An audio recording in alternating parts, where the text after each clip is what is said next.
Well, hello everyone.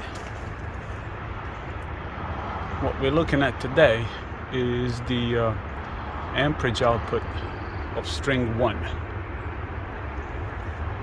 It's a bright sunny day.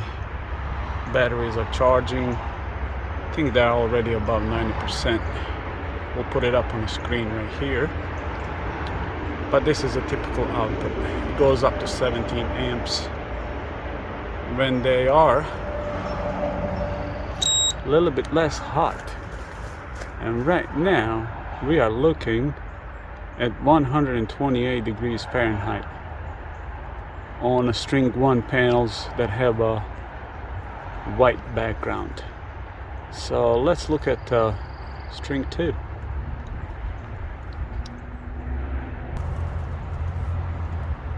String 2 is at 13 amps, and them not being white and reflect heat, they're up to 135 degrees, 36 degrees Fahrenheit. But anyways, what we're gonna be talking about today. Okay, so 3 questions from a previous videos. So the number 1 question was, am I gonna expand the storage? Number 2 question was the permitting process for all of this. And third question was, how is Georgia Power looking at this, and am I going to be permanently off grid? So let's answer those one by one. As I was telling Carson on Saturday, he was supposed to mow lawn. I'm supposed to put up my fence. However, nothing is done yet. So that's the work in progress. Now the answer to question number 3.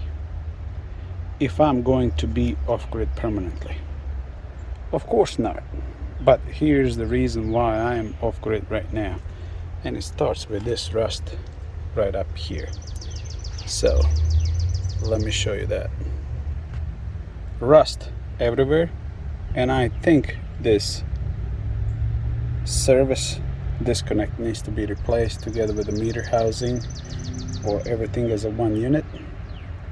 And I think it's served its life and it needs to be replaced. So everything will be installed, since I have overhead service and not an underground service.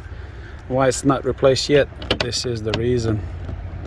Vinyl siding together with the windows. But that is the answer to question number 3. Rust in a service box, rust in a meter service box with the disconnect, and other part of it is I am going to have a transfer switch right here connected to it, so there's no point of doing any of that right now.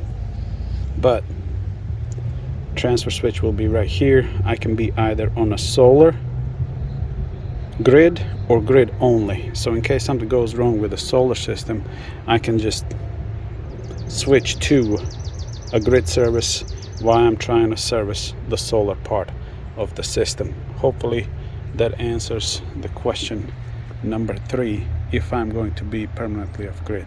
Of course not. All right, let's go to the other questions.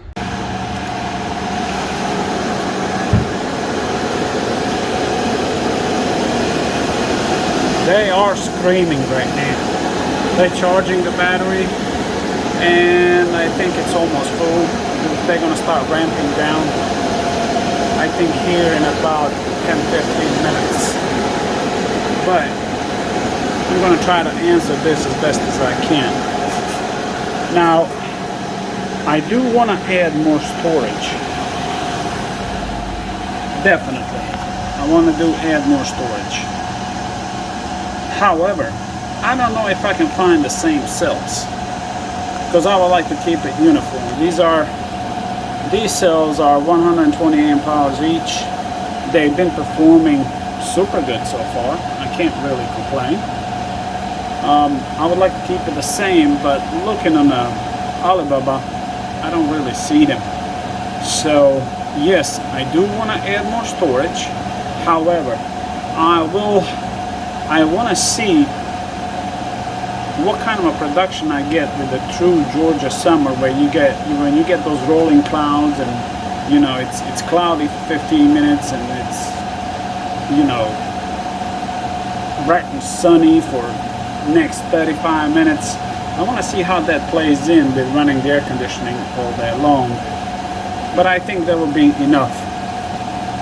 That my solar array would be enough to run everything and charge the Ford Powerwall on what I have with Georgia weather.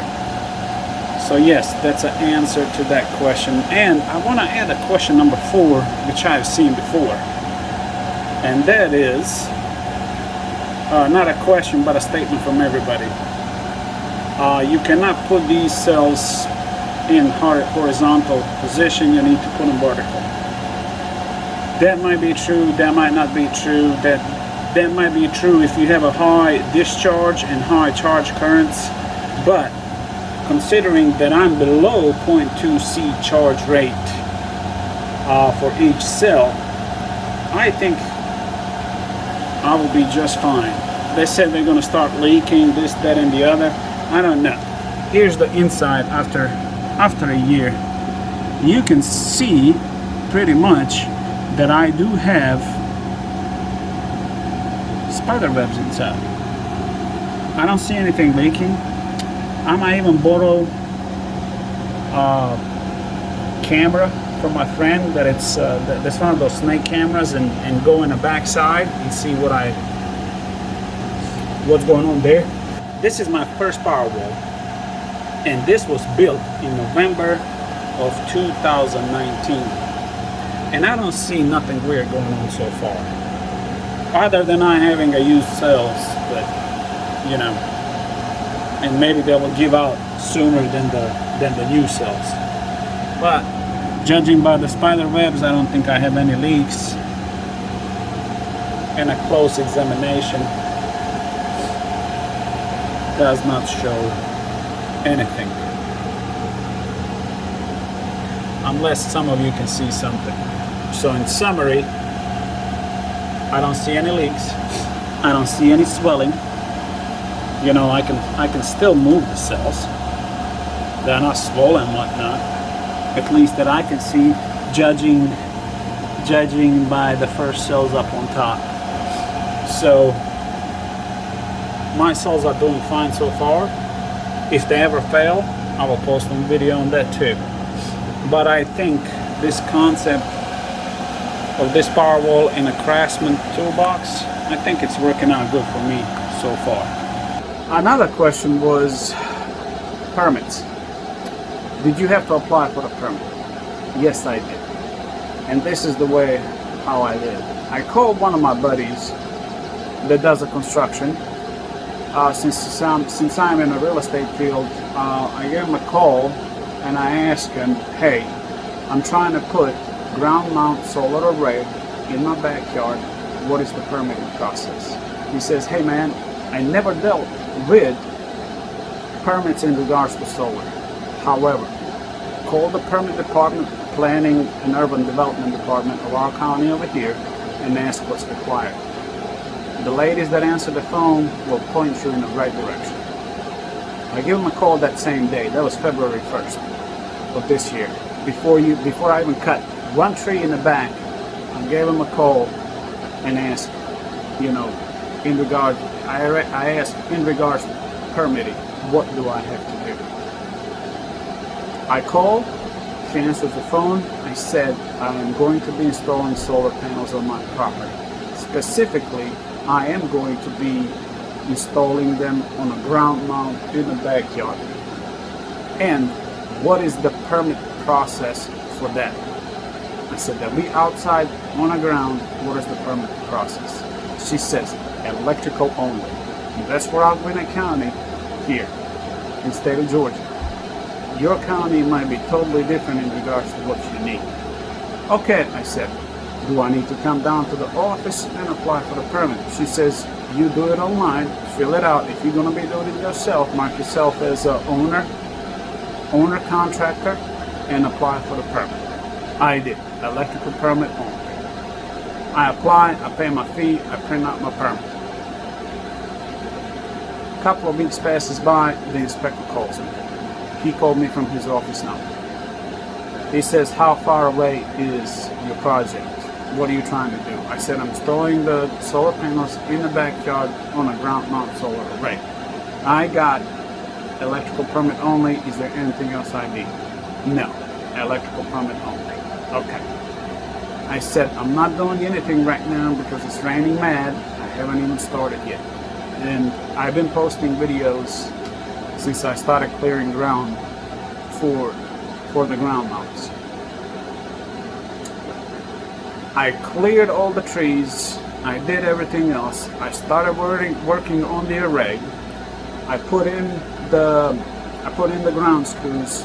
I built the structure for it, and I gave him a call. That was the first time I gave him a call. Ladies answered the phone. I said, I started work. I need to talk to the inspector. How I get in touch with him. Here's my permit number, who is assigned to me.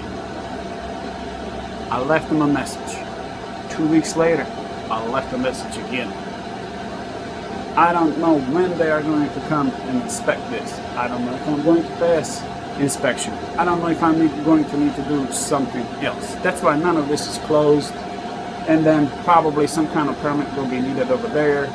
I need to check on what kind of a meter box does Georgia Power needs, because they have a specific requirements on that too. So I don't really care at this point if he's here looking over me or I need to inspect this. But however, I would like everything to be done by code, so my insurance rates will be down. It'll be easier to sell a house if I ever need to, whatever that might be. Okay, so that's where we are in the permit process. Everybody gets stuck on these permits, but with how busy they are, I don't know when is he going to come and inspect this. Even when I do all the work outside, I don't know is he ever going to call me. Hell, he might call me now in 5 minutes, but I don't know. It's just what it is right now. I think I sufficiently answered these 4 questions that have been asked before. And here we are. It is about 1:30, and inverters are winding down. The battery is fully charged, and the only thing that it's charging right now, besides the batteries, is hot water heater. Okay, if you have any other burning questions, please do ask, and I guess we'll go from there. Thank you guys. Thank you all for watching. I'll see you in the next video.